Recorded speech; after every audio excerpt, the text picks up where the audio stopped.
Feliz y bendecido día, aprendiendo un curso de milagros. El secreto de la verdadera oración es olvidarte de las cosas que crees necesitar. Pedir algo específico es igual que ver el pecado primero y luego perdonarlo. Del mismo modo, al orar pasas por alto tus necesidades específicas, tal como las ves, y las dejas en manos de Dios. Ahí se convierten en los regalos que le haces, pues le dicen que no antepondrás otros dioses a Él, ni que quieres otro amor que el suyo. Este libro es un comienzo, no un final.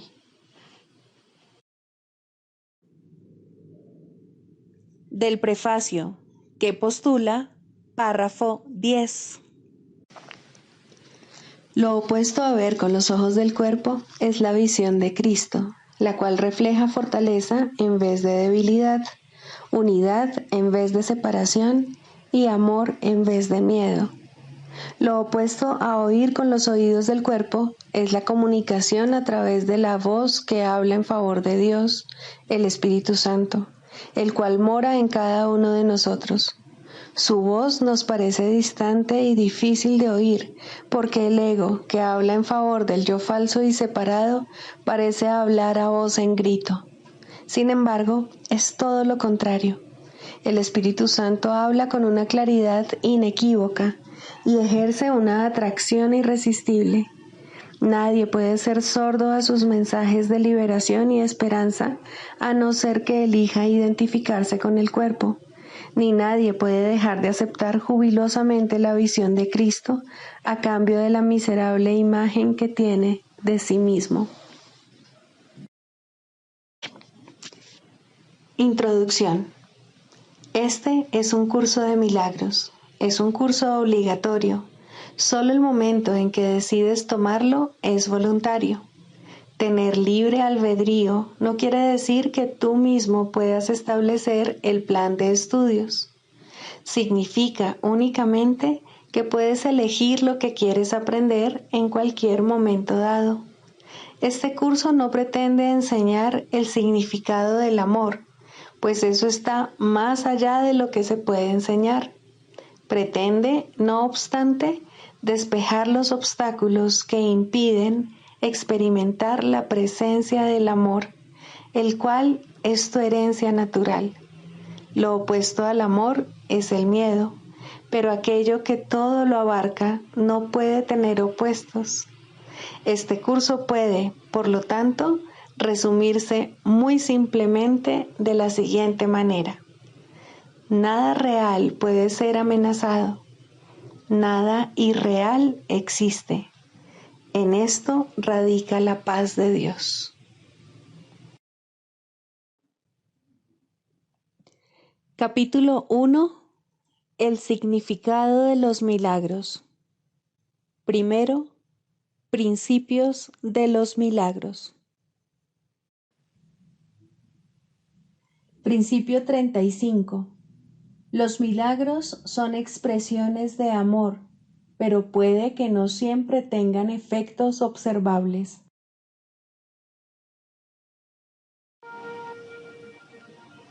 Capítulo 22. La salvación y la relación santa. Cuarto, la bifurcación del camino. Cuando llegas al lugar en que la bifurcación del camino resulta evidente, no puedes seguir adelante. Tienes que decidirte por uno de los dos caminos, pues si sigues adelante de la manera en que ibas antes de llegar a este punto, no llegarás a ninguna parte.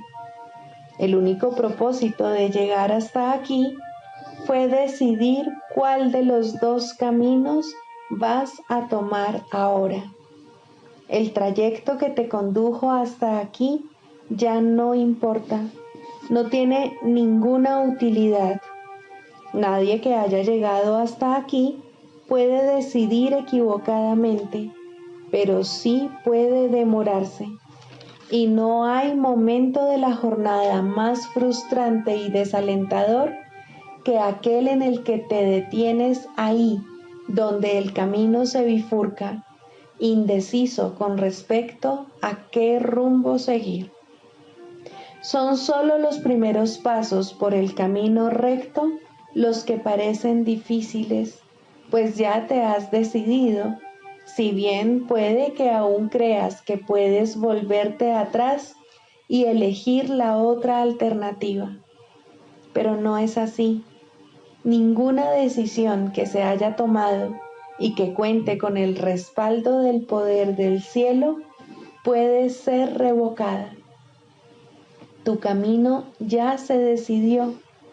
Si reconoces esto, no habrá nada que no se te diga. Y así tú y tu hermano os encontráis ahí, en ese santo lugar, ante el velo de pecado que pende entre vosotros y la faz de Cristo. Dejad que sea descorrido, descorredlo juntos, pues es solo un velo que se interpone entre vosotros. Por separado, cada uno de vosotros lo veréis como un sólido muro, y no os daréis cuenta de lo delgado que es el cortinaje que ahora os separa. Aún así, este ya casi ha sido eliminado de vuestra conciencia, e incluso aquí, ante el velo, la paz ha venido a vosotros. Piensa en lo que os espera después. El amor de Cristo iluminará vuestros rostros e irradiará desde ellos a un mundo en penumbra y con necesidad de luz. Y desde este santo lugar, Él regresará con vosotros sin irse de Él y sin abandonaros. Os convertiréis en sus mensajeros al restituirlo a Él a sí mismo. Pensad en la hermosura que veréis, vosotros que camináis a su lado, y pensad cuán bello os parecerá el otro. Cuán felices os sentiréis de estar juntos después de una jornada tan larga y solitaria en la que caminabais por separado. Las puertas del cielo, francas ya para vosotros, las abriréis ahora para los que aún sufren, y nadie que mire al Cristo en vosotros dejará de regocijarse. Qué bello es el panorama que visteis más allá del velo y que ahora llevaréis para iluminar los cansados ojos de aquellos que todavía están tan extenuados como una vez lo estuvisteis vosotros. Cuán agradecidos estarán de veros llegar y ofrecer el perdón de Cristo para desvanecer así la fe que ellos aún tienen en el pecado.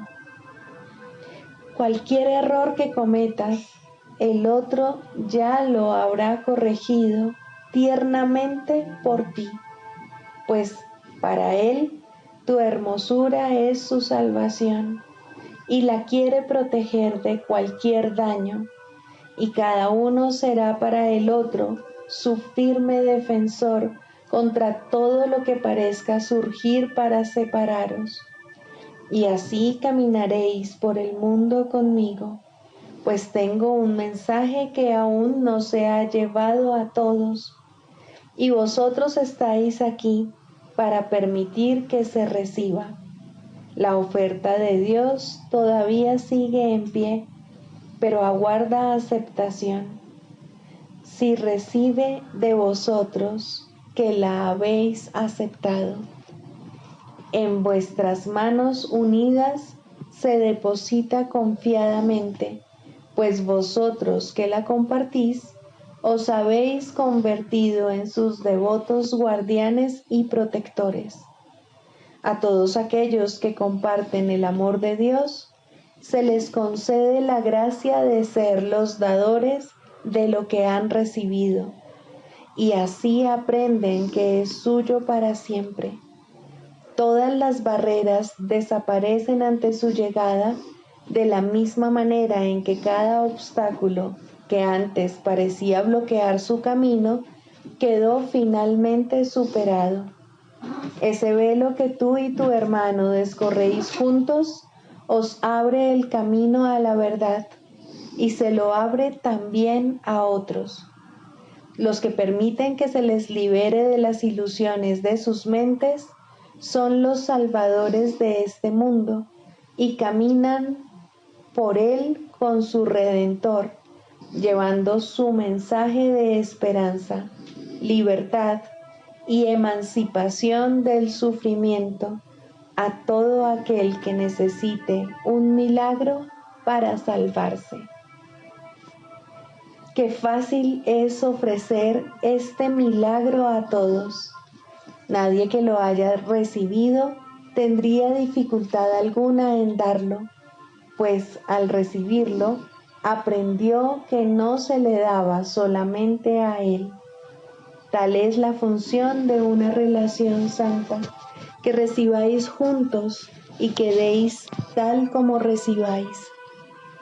Cuando se está ante el velo, esto todavía parece difícil, pero si extendéis vuestras manos unidas y tocáis eso que parece un denso muro, notaréis con cuánta facilidad se deslizan vuestros dedos a través de su insubstancialidad. Ese muro no es sólido en absoluto y es solo una ilusión, lo que se interpone entre tú y tu hermano y el santo ser que compartís.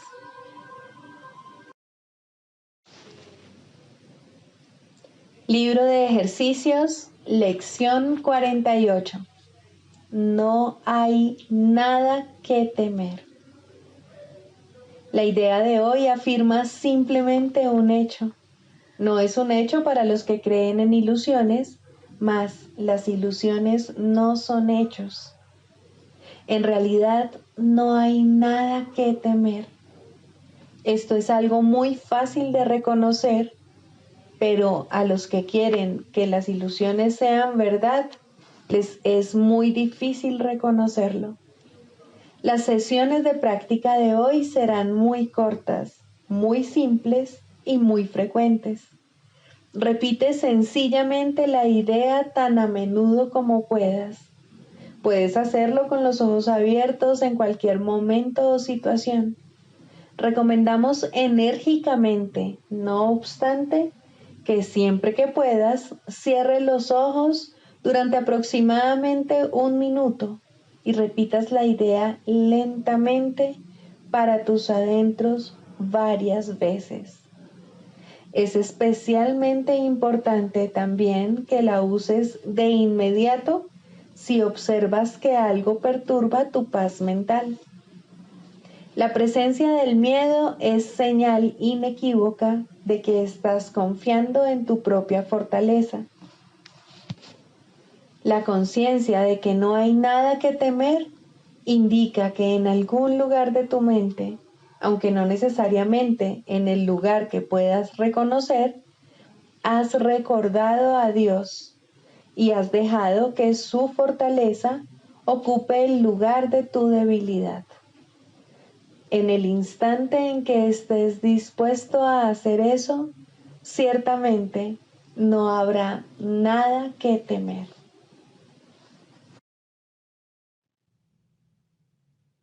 Del Manual para el Maestro, pregunta 4. ¿Cuáles son las características de los maestros de Dios? 7. Generosidad. La palabra generosidad tiene un significado especial para el Maestro de Dios. No es el significado usual de la palabra. De hecho, es un significado que tiene que aprenderse, y aprenderse muy bien. Al igual que todos los demás atributos de los maestros de Dios, esta se basa, a fin de cuentas, en la confianza, puesto que sin confianza nadie puede ser generoso en el verdadero sentido de la palabra. Para el mundo, Generosidad significa dar en el sentido de perder. Para los maestros de Dios, generosidad significa dar en el sentido de conservar.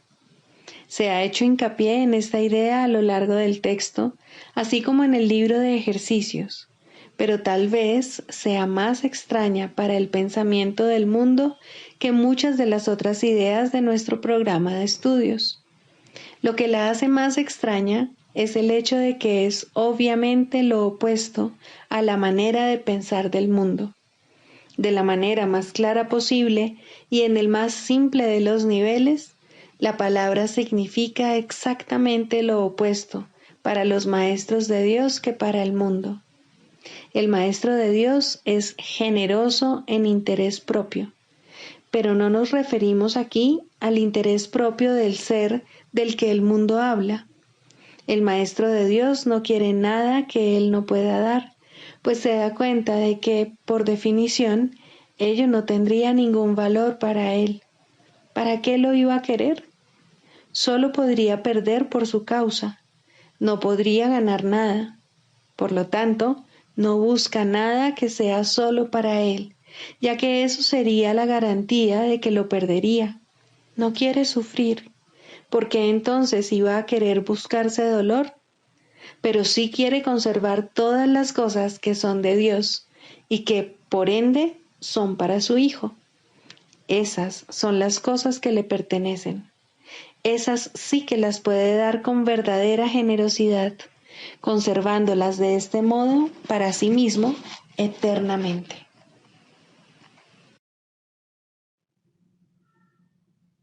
Manual para el Maestro, pregunta 17. ¿Cómo lidian los maestros de Dios con los pensamientos mágicos? Esta es una pregunta crucial, tanto para el maestro como para el alumno. Si no se trata bien este asunto, el maestro de Dios se habrá hecho daño a sí mismo y habrá atacado a su alumno. Esto refuerza el miedo y hace que la magia les parezca real a ambos. La manera de lidiar con la magia es, por lo tanto, una de las lecciones fundamentales que el maestro de Dios tiene que aprender cabalmente. Su responsabilidad principal al respecto es no atacarla. Si un pensamiento mágico despierta hostilidad, de la clase que sea, el maestro de Dios puede estar seguro de que está reforzando su propia creencia en el pecado y de que se ha condenado a sí mismo. Puede estar seguro además que les ha abierto las puertas a la depresión, al miedo, al desastre. Que recuerde entonces que no es esto lo que quiere enseñar, porque no es esto lo que quiere aprender. Existe, no obstante, la tentación de responder a la magia de tal manera que ello la refuerza. Y esto no es siempre obvio. De hecho, puede estar fácilmente oculto bajo un aparente deseo de ayudar. Este doble deseo es lo que hace que la ayuda no sirva de gran cosa y que inevitablemente produzca resultados indeseables. Tampoco se debe olvidar que el resultado que se produzca será el mismo para él que para el alumno. ¿Cuántas veces se ha subrayado el hecho de que solo te das a ti mismo? ¿Y dónde podría observarse esto con mayor claridad que en los tipos de ayuda que el Maestro de Dios presta a aquellos que necesitan su ayuda? En estas situaciones es donde más claramente se le da su propio regalo, pues Él solo dará lo que haya elegido para sí mismo. Y en ese regalo reside su juicio acerca del Santo Hijo de Dios. Lo más fácil es permitir que el error se corrija allí donde es más evidente, y los errores se conocen por sus resultados. Una lección que verdaderamente se ha enseñado no puede conducir sino a la liberación del maestro y del alumno, que han compartido un mismo propósito. El ataque puede producirse únicamente si han percibido objetivos separados, y este debe ser el caso si el resultado es cualquier otra cosa que no sea dicha. El hecho de que el maestro de Dios tenga una sola meta hace que el objetivo dividido del alumno se enfoque en una sola dirección y que la llamada de ayuda se convierta en su única petición. Esta se contesta fácilmente con una sola respuesta, y esta respuesta llegará sin lugar a dudas a la mente del maestro. Desde ahí irradiará a la mente del alumno, haciéndola así una con la suya. Tal vez sea útil recordar que nadie puede enfadarse con un hecho. Son siempre las interpretaciones las que dan lugar a las emociones negativas, aunque éstas parezcan estar justificadas por lo que aparentemente son los hechos o por la intensidad del enfado suscitado. Este puede adoptar la forma de una ligera irritación, tal vez demasiado leve como para ni siquiera poderse notar claramente, o puede también manifestarse en forma de una ira desbordada, acompañada de pensamientos de violencia, imaginados o aparentemente perpetrados. Esto no importa. Estas reacciones son todas lo mismo. Ponen un velo sobre la verdad y esto no puede ser nunca una cuestión de grados. O bien la verdad es evidente o no lo es. No puede ser reconocida solo a medias. El que no es consciente de la verdad no puede sino estar contemplando ilusiones. Reaccionar con ira ante cualquier pensamiento mágico que se haya percibido es una de las causas básicas del temor. Examina lo que esta reacción significa y se hará evidente el lugar central que ocupa en el sistema de pensamiento del mundo. El pensamiento mágico, por su mera presencia, da por sentada la separación entre Dios y nosotros. Afirma de la forma más clara posible que la mente que cree tener una voluntad separada y capaz de oponerse a la voluntad de Dios, cree también que puede triunfar en su empeño. Es obvio que esto no es cierto. Sin embargo, es igualmente obvio que se puede creer que lo es. Y ahí es donde la culpabilidad tiene su origen. Aquel que usurpa el lugar de Dios y se lo queda para sí mismo, tiene ahora un enemigo mortal. Y ahora él mismo tiene que encargarse de su propia protección y construir un escudo con que mantenerse a salvo de una furia tenaz y de una venganza insaciable. ¿Cómo se puede resolver esta injusta batalla? Su final es inevitable, pues su desenlace no puede ser otro que la muerte. ¿Cómo entonces puede uno confiar en sus propias defensas? Una vez más, pues, hay que recurrir a la magia.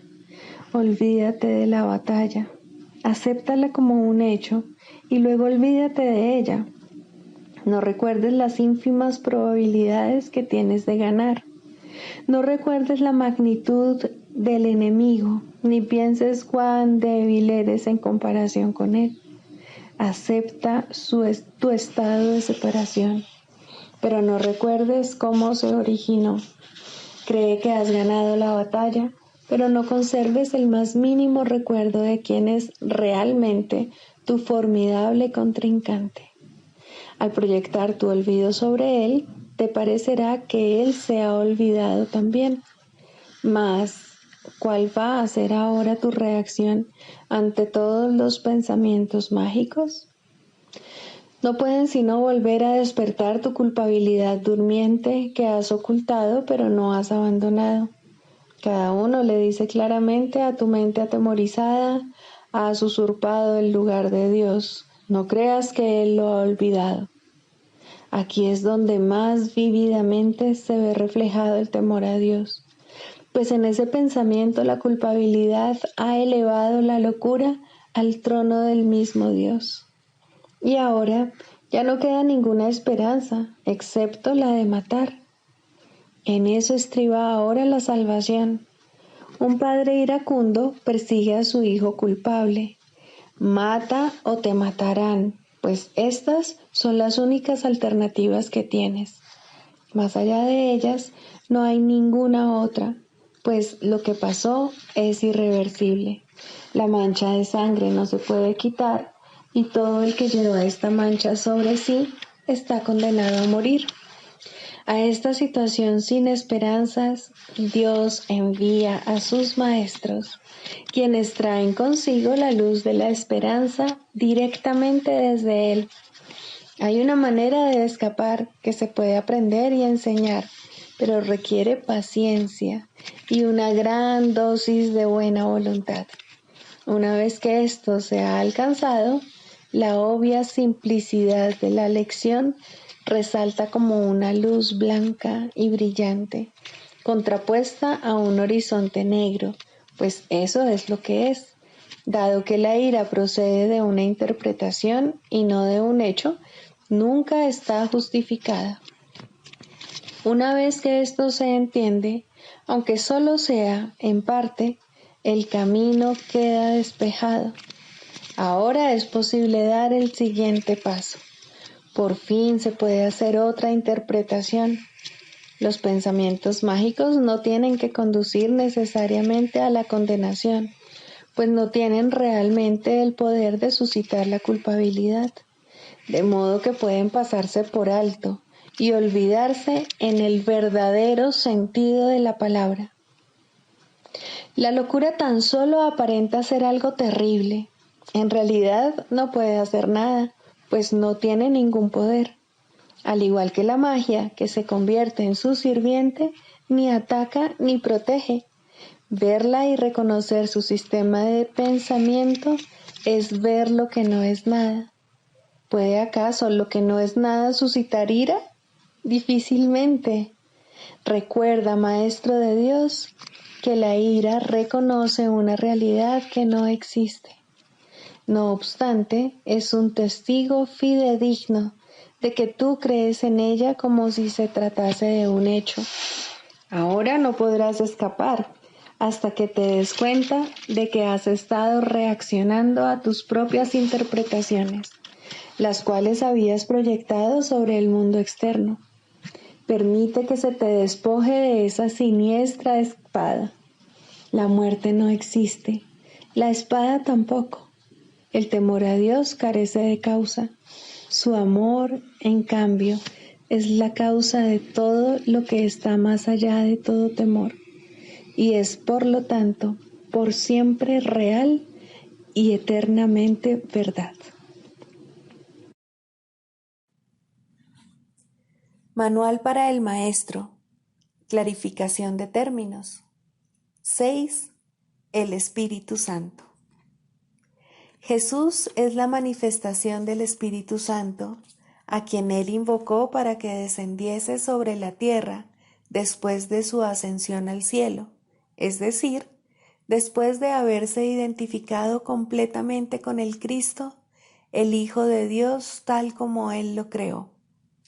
Al ser el Espíritu Santo una creación del único Creador, y al crear junto con Él y a su semejanza o espíritu, es eterno y nunca ha cambiado. Fue invocado para que descendiese sobre la tierra, en el sentido de que entonces se hizo posible aceptarle y escuchar su voz. Su voz es la voz de Dios y, por lo tanto, ha adquirido forma. Dicha forma no es su realidad, la cual solo Dios conoce junto con Cristo, su verdadero Hijo, quien es parte de Él.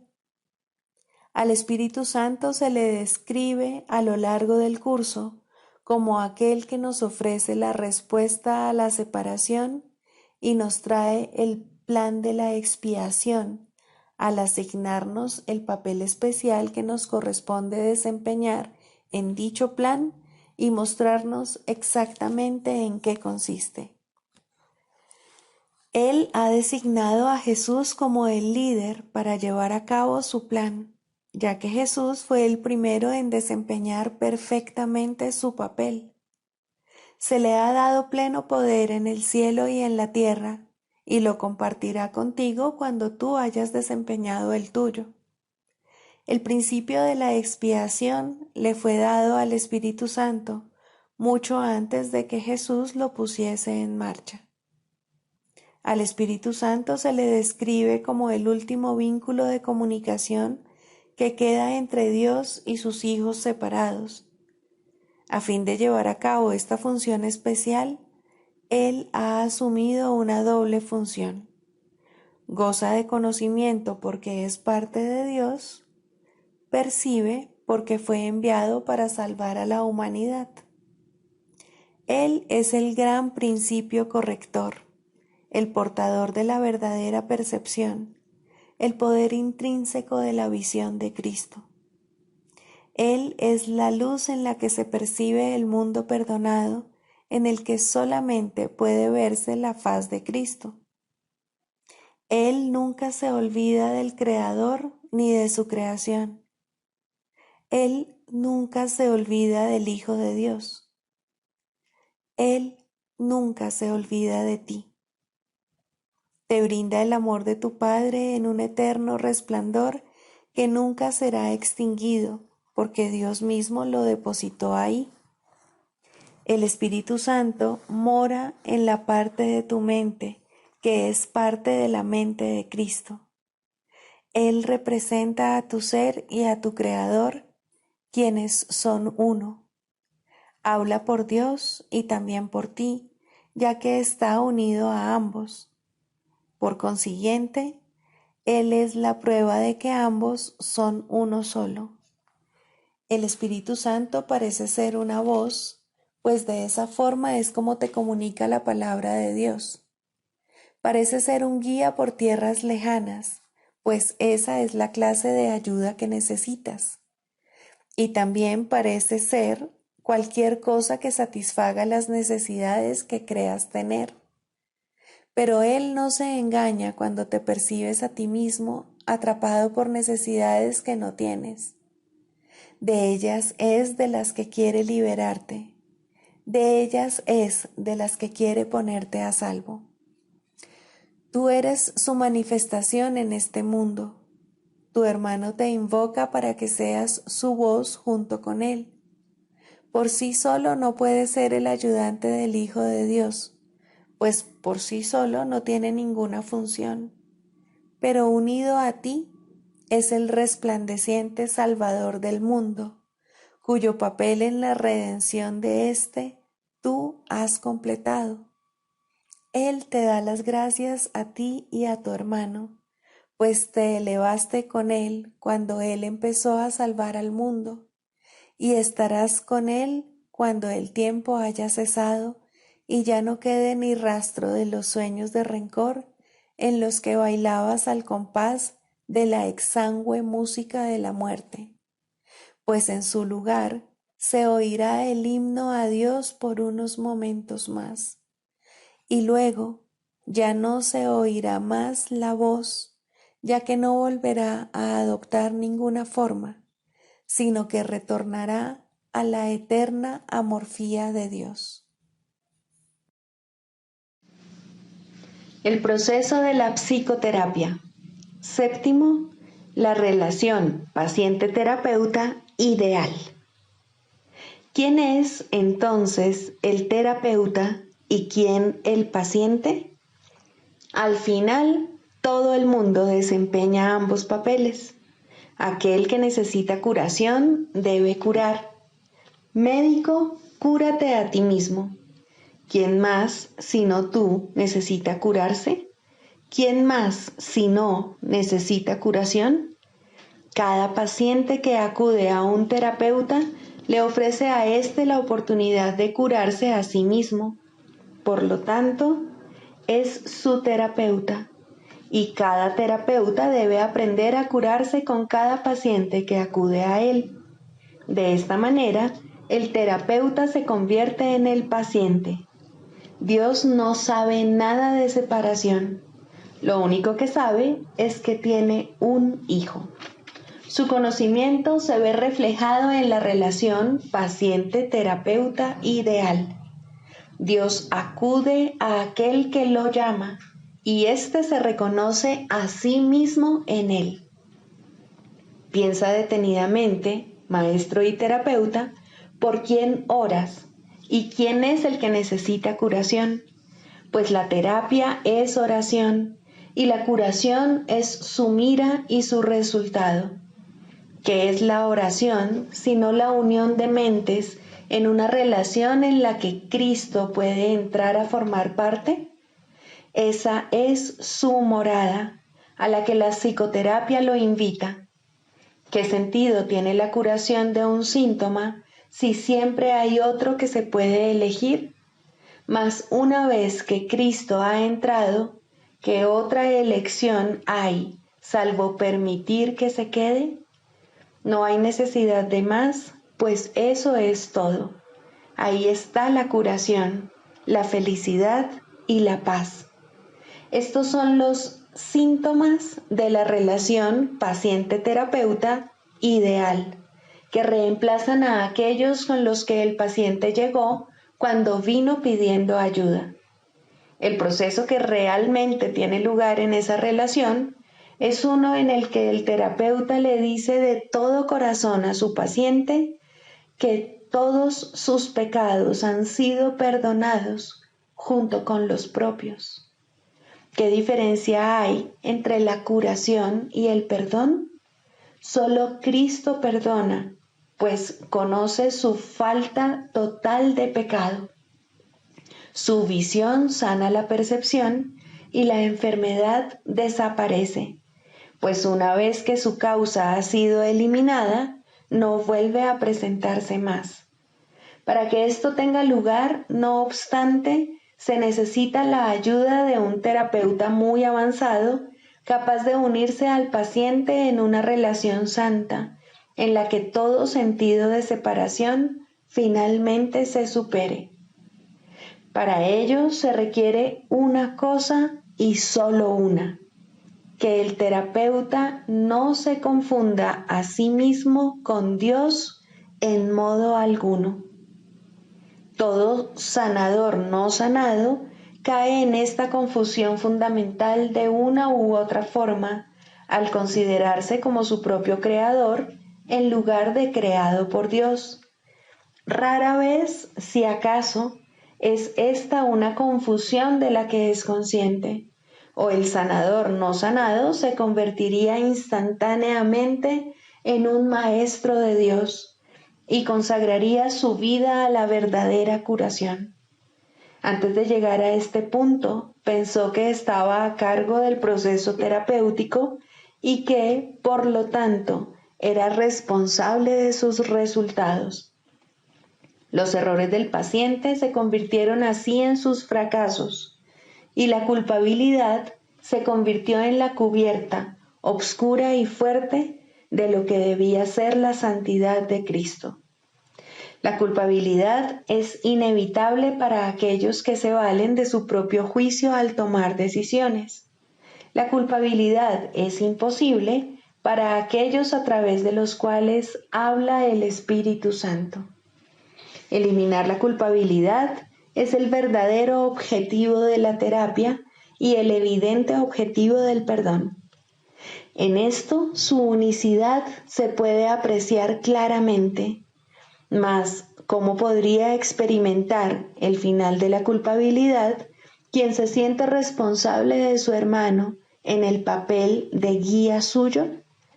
Tal función presupone un conocimiento que nadie aquí puede tener, una certeza del pasado, del presente y del futuro, así como de todos los efectos que en ellos puedan ocurrir.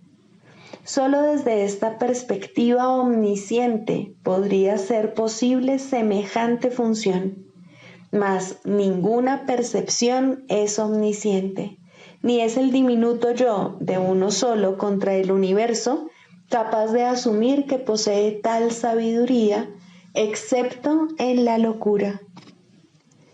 Que muchos terapeutas están locos es obvio.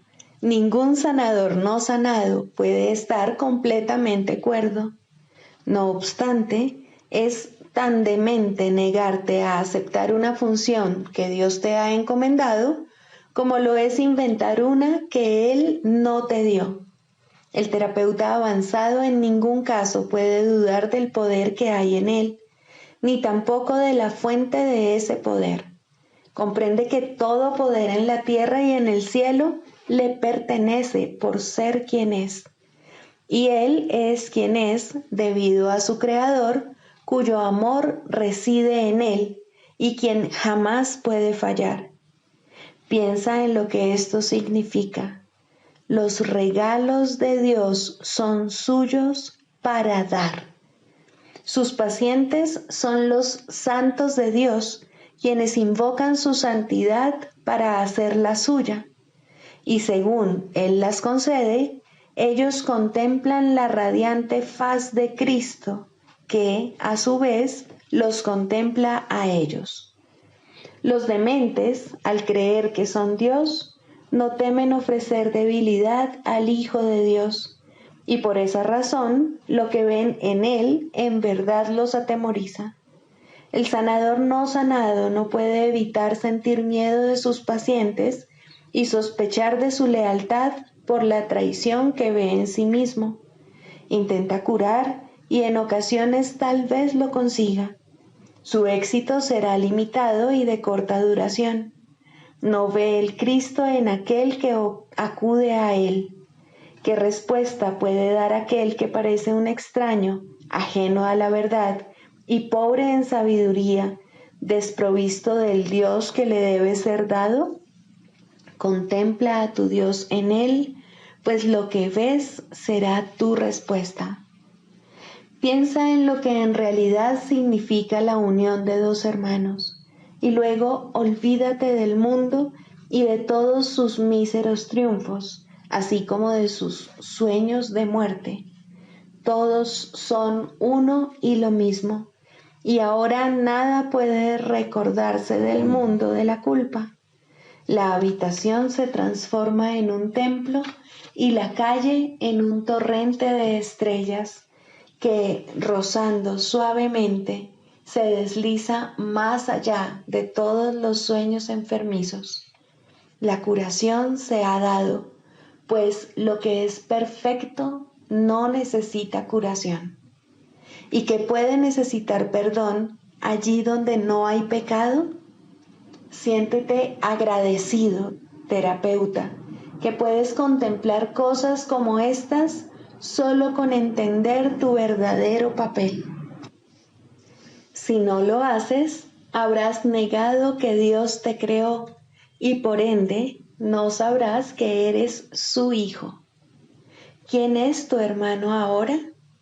¿Qué santo puede venir para llevarte con él a casa? Has perdido el rumbo.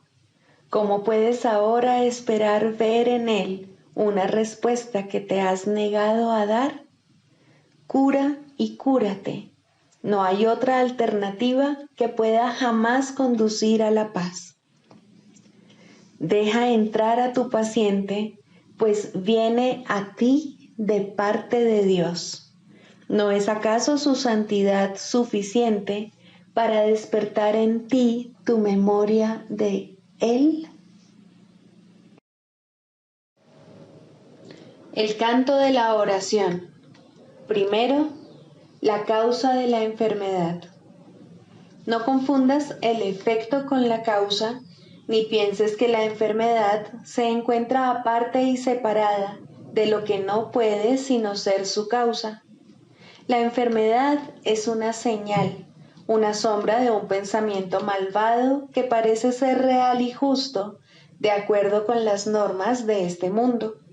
Es la prueba externa de pecados internos y da testimonio de pensamientos rencorosos que hieren y procuran hacer daño al Hijo de Dios. Curar el cuerpo es imposible, y esto queda demostrado por la brevedad de la cura. El cuerpo acabará muriendo de todas maneras, y así lo único que hace su curación es demorar su retorno al polvo de donde nació y al que volverá. La falta de perdón del Hijo de Dios es la causa del cuerpo. No ha abandonado su fuente, y esto queda claramente demostrado por su dolor y envejecimiento y por la marca de la muerte que pesa sobre sí. El cuerpo les parece temeroso y frágil a quienes piensan que sus vidas están bajo su mandato y vinculadas a su inestable y nimio aliento. La muerte los contempla conforme cada momento que pasa se escapa irrevocablemente de sus avariciosas manos sin poderlos retener, y sienten miedo cuando se producen cambios en sus cuerpos y éstos enferman, pues sienten el fuerte hedor de la muerte en sus corazones. El cuerpo puede sanar como efecto del verdadero perdón. Solo eso puede traer el recuerdo de la inmortalidad, que es el don de la santidad y del amor. El perdón no puede sino ser concedido por la mente que comprende que debe pasar por alto todas las sombras que cubren la santa faz de Cristo, entre las cuales la enfermedad se debe considerar una de ellas. No es nada más que esto, la señal del juicio hecho de un hermano sobre otro hermano y del Hijo de Dios sobre sí mismo, pues ha condenado al cuerpo a ser su prisión y olvidó que fue Él quien le adjudicó ese papel. Lo que el Hijo de Dios ha hecho, ahora Él mismo tiene que deshacerlo, pero no solo, pues se desprendió de la llave de la prisión, su santa impecabilidad y el recuerdo del amor de su Padre. No obstante, se le ha dado ayuda a través de la voz que su Padre puso en él. El poder de curar es ahora el don que le ha concedido su Padre, pues a través de su voz él puede llegar hasta su Hijo y recordarle que el cuerpo puede convertirse en su morada elegida, pero nunca será su hogar en verdad. Es necesario distinguir, por lo tanto, entre la verdadera curación y su defectuosa contraparte. El mundo de los opuestos es el lugar de la curación, pues, ¿qué podría necesitar curación en el cielo? Tal como en el mundo, la oración puede pedir desacertadamente y la aparente caridad perdonar para matar. Así la curación puede ser tanto falsa como verdadera, testigo del poder del mundo o del eterno amor de Dios.